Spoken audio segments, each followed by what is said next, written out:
Good afternoon everyone, this is once again Limuel of Ichitsu Pilipinas Digos chapter.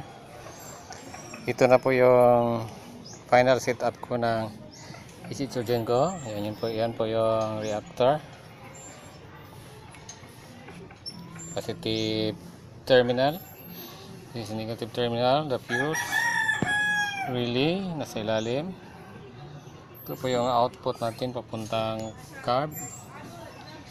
At inyo pong mapapansin, ang carburetor po natin, ito po yung lalagyan ng gasolina papasok. Tinakpan po natin para di na magamit. At ito po yung return hose galing doon sa ilalim, tinakpan din po natin. So ang gamit na lang ng carb ngayon, pang start lang ng gasolina. Ito po, nilagyan ko lang po ng isang puno ng carburetor, tapos tinakpan ko na. After nyan, hindi na. Tapos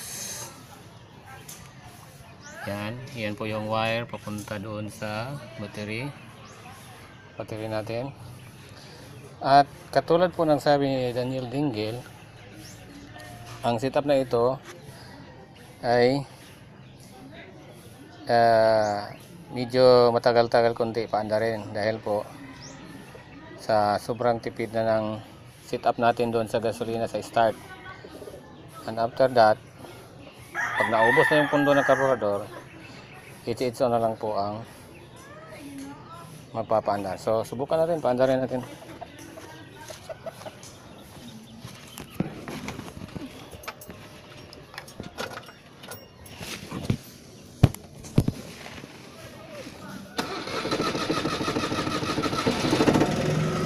Yan, mandar na po. Yan po, mandar. At ayan po ang output. Hindi ko alam kung kita-kita nyo po ba ang ito gas.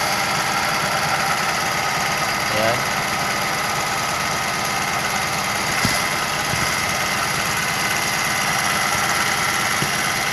Sana makikita, pero yan po yung output.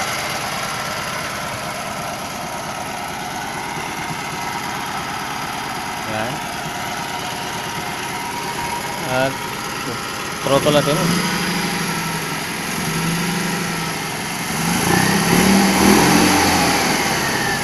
Nag-try po tayo, dumadami ang labas ng gasolina. Ma, dali good ma. At subukan po natin patakbuhin. Dali. Anaha kay matakbunan.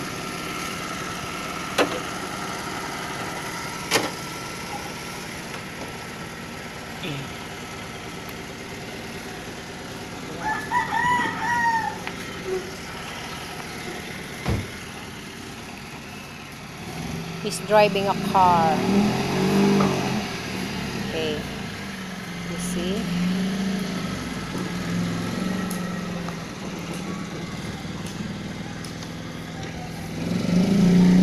It's going back.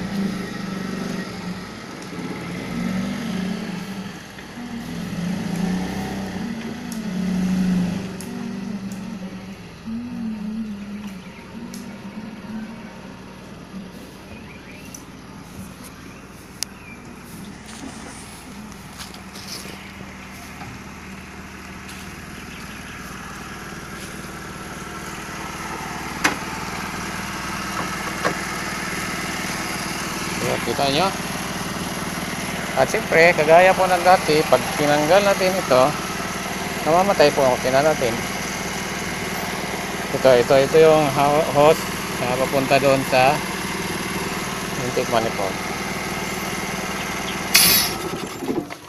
So dinig niyo yung malakas na pressure.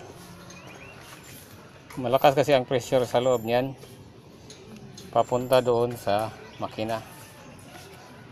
So hanggang dito na muna. Ito pong muli si Limuel ng Ichitsu Pilipinas. Good day everyone.